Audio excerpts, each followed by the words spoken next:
grâce de Jésus notre Seigneur, l'amour de Dieu le Père, la communion de l'Esprit Saint soit toujours avec vous. Nous sommes arrivés en ce dimanche, le 27 septembre, au 26e dimanche du temps ordinaire de l'année A. Nous continuons à méditer sur l'Évangile selon Saint Matthieu.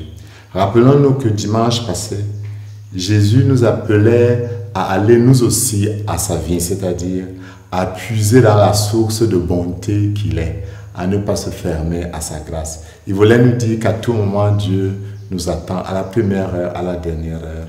Et il nous appelait à embraser la nouvelle logique, la logique divine, la logique de l'amour, la logique de la tendresse, la logique de la bonté et de la miséricorde.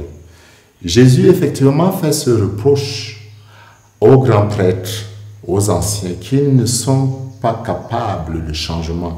Écoutons bien cet évangile qui n'est pas long.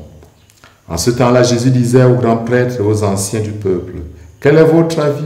Un homme avait 2 fils. Il vint trouver le premier, lui dit, « Mon enfant, va travailler aujourd'hui à la vigne. » Celui-ci répondit, « Je ne veux pas. » Mais ensuite, s'étant repenti, il alla à la vigne. Puis le père alla trouver le second et lui parla de la même manière. Celui-ci répondit, « Oui, Seigneur, » et il n'y alla pas. Lequel des deux a fait la volonté du Père? Ils lui répondirent, le premier. Jésus leur dit, Amen, je vous le déclare, les publicains et les prostituées vous précèdent dans le royaume de Dieu. Car Jean le Baptiste est venu à vous sur le chemin de la justice, et vous n'avez pas cru à sa parole. Mais les publicains et les prostituées y ont cru. Tandis que vous, après avoir vu cela, vous ne vous êtes même pas repentis plus tard pour croire à sa parole. Vous ne vous êtes pas repentis plus tard pour croire à sa parole.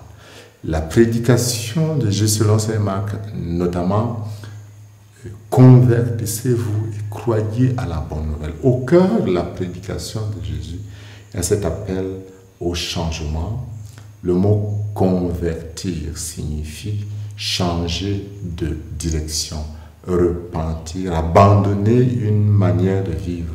La métanoïa signifie cette remise en question avec l'abandon d'un chemin pour embraser un nouveau chemin. Nous avons dans le premier fils qui dit oui et ne fait pas, dans la perspective de Jésus.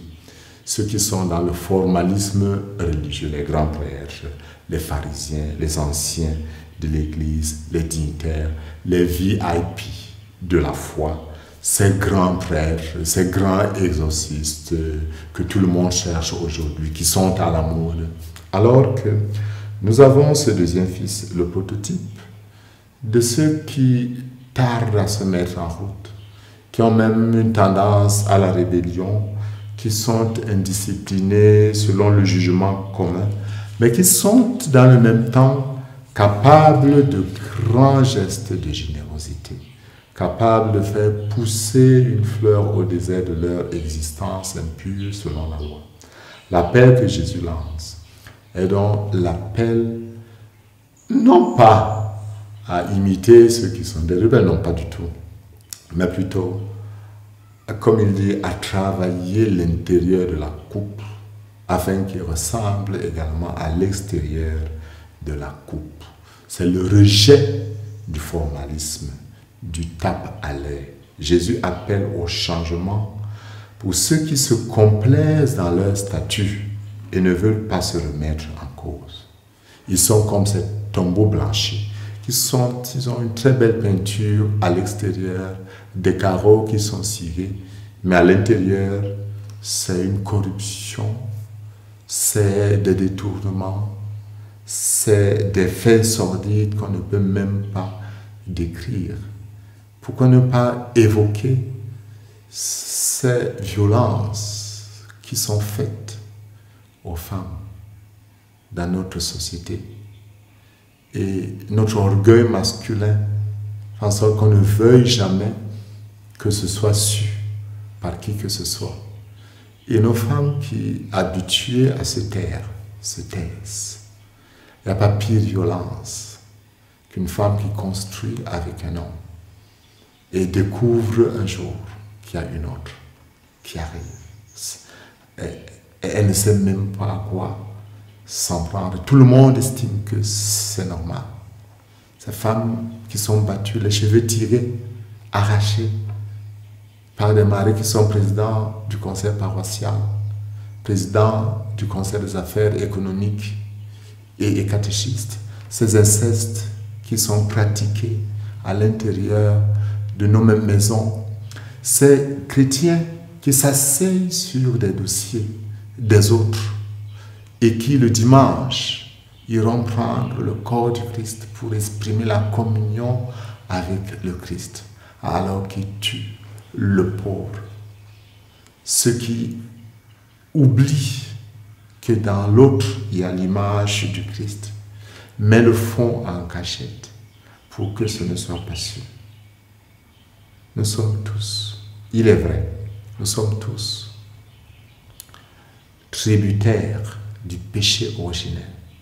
Et en nous, il y a toujours une face obscure où la lumière de l'évangile n'a pas encore brillé. Le Seigneur nous appelle à une remise en question, à un examen de conscience sincère. Ne nous laissons pas envahir par la honte ou la peur ou le formalisme en disant « Ok », mais ayons ce courage d'appeler l'Esprit Saint au secours. Deux choses.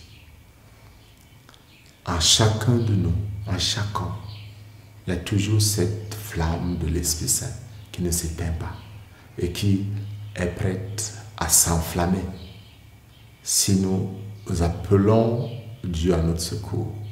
Deuxième chose, Dieu est toujours prêt à nous accueillir à tout moment. Ce n'est pas sa conduite qui est à remettre en cause, c'est la nôtre. Car ne l'oublions jamais, il ne désire jamais la mort du méchant. Si le méchant se détourne de sa méchanceté, nous dit le prophète Ézéchiel, pour pratiquer la justice et le droit, il sauvera sa vie. Il a ouvert les yeux et s'est détourné de ses crimes. C'est certain, il vivra, il ne mourra pas. Non, je ne mourrai pas et je vivrai. Que ce soit notre leitmotiv en ce dimanche. Ces intuitions que l'Esprit Saint dépose dans notre cœur, qui nous appellent à aller vers la lumière. Ces paroles que nous entendons, qui nous viennent de l'Esprit Saint, de la parole de Dieu. Si aujourd'hui nous les entendons, ne fermons pas notre cœur, mais allons au Seigneur. Supplions le Seigneur pour qu'il nous donne la grâce de nous laisser transformer de l'intérieur. Car c'est notre intérieur, c'est notre conscience que le Seigneur juge. Et non ce qui est vu par les autres. Lui ne juge pas comme le monde. Seigneur, viens à notre secours, car tu es toi, tu es bon. Montre à nous qui sommes pécheurs ta lumière et que ta justice nous dirige vers l'accueil de ton pardon. Que la grâce de l'Esprit Saint nous donne de naître de renouveau, de repartir à zéro. Merci de nous accueillir ce jour, Seigneur, d'ouvrir tes bras pour nous offrir un nouveau départ, pour nous offrir la possibilité d'aller de l'avant, d'avancer en nous profond, pour nous offrir la possibilité de chasser la routine, pour qu'on ait quelque chose de beau, de merveilleux. Et que Dieu Tout-Puissant vous bénisse au nom du Père et du Fils et du Saint-Esprit. Qui perd sa vie à cause de moi.